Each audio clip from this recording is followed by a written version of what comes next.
రాష్ట్రంలో పలు విశ్వవిద్యాలయాల వీసీల రాజీనామా అంశంపై శాసన మండలిలో వాడివేడి చర్చ జరిగింది. వైఎస్ఆర్సీపీ ఆరోపణలపై నిగ్గు తేల్చేందుకు ప్రివిలేజ్ కమిటీకి పంపాలి అని రాష్ట్ర విద్యాశాఖ మంత్రి నారా లోకేష్ శాసన మండలి చైర్మన్ను కోరారు. వీసీల రాజీనామా అంశంపై చర్చ సందర్భంగా మాజీ మంత్రి బొత్స, మంత్రి నారా లోకేష్ల మధ్య వాగ్వాదం జరిగింది. వీసీల రాజీనామా లేఖల్లో బెదిరించినట్లు అనే పదం ఎక్కడా లేదని లోకేష్ స్పష్టం చేశారు. వైకాపా నియమించిన వీసీలకు బేసిక్ ఇంగ్లీష్ గ్రామర్ కూడా రాదని ఎద్దేవా చేశారు. వీసీల రాజీనామా లేఖల్లో బెదిరించినట్లు ఆరోపణలు ఉన్నాయా అని ప్రశ్నించారు. రాజీనామా చేసిన ఒక వీసీ రాజారెడ్డి చెల్లెలి కోడలు.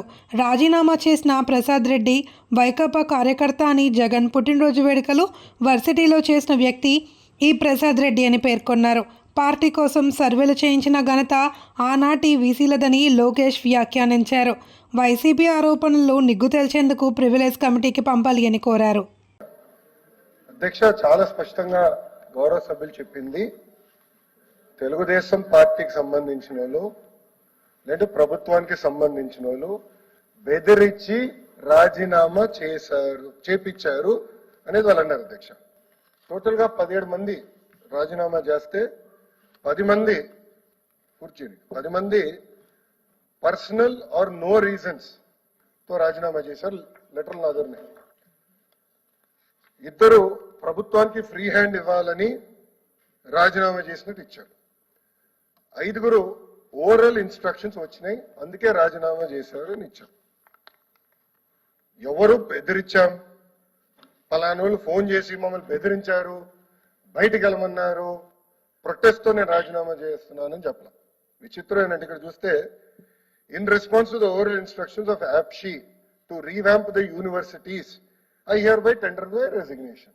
కేజీ నుంచి పీజీ వరకు మేము తీసుకొస్తున్న సంస్కరణలో వాళ్ళ చేతగానితనం వల్ల 117 జియో తీసుకొచ్చి 12 లక్షల మంది పిల్లలు ప్రభుత్వ పాఠశాలకు ఎట్టు దూరం అయ్యారో దానిపైన చర్చిద్దాం. స్కూల్ కిట్ల గురించి చర్చిద్దాం. యార్ ఓపెన్ అధ్యక్ష, ఈరోజు గర్వంగా చెప్తున్నా, చిక్కి టెండర్లు 36% మేము తగ్గించాం రేట్స్. స్కూల్ కిట్స్ లో మేము 10% రేట్స్ తగ్గించాం. అది మాకున్న చిత్తశుద్ధి. గుడ్లో కూడా మేము రేట్లు తగ్గించాం. అవన్నిటి మీద చర్చిద్దాం అధ్యక్ష.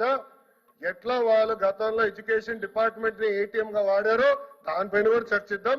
ఐ హ్యావ్ నో ప్రాబ్లం అధ్యక్ష. సార్, ఈ లిస్ట్ లో చూడండి, ఎక్కడ కానీ బెదిరించాను ఉందా? మాస్గా స్ట్రైట్ క్వశ్చన్. మొన్న ఏమన్నారు? బెదిరించామన్నాడు ఆయన. ఇదే చంద్రశేఖర్ రెడ్డి గారు బెదిరించాము అని అన్నారు. ఎక్కడుంది అధ్యక్ష బెదిరించాము? దయచేసి మీరు చదవాలి.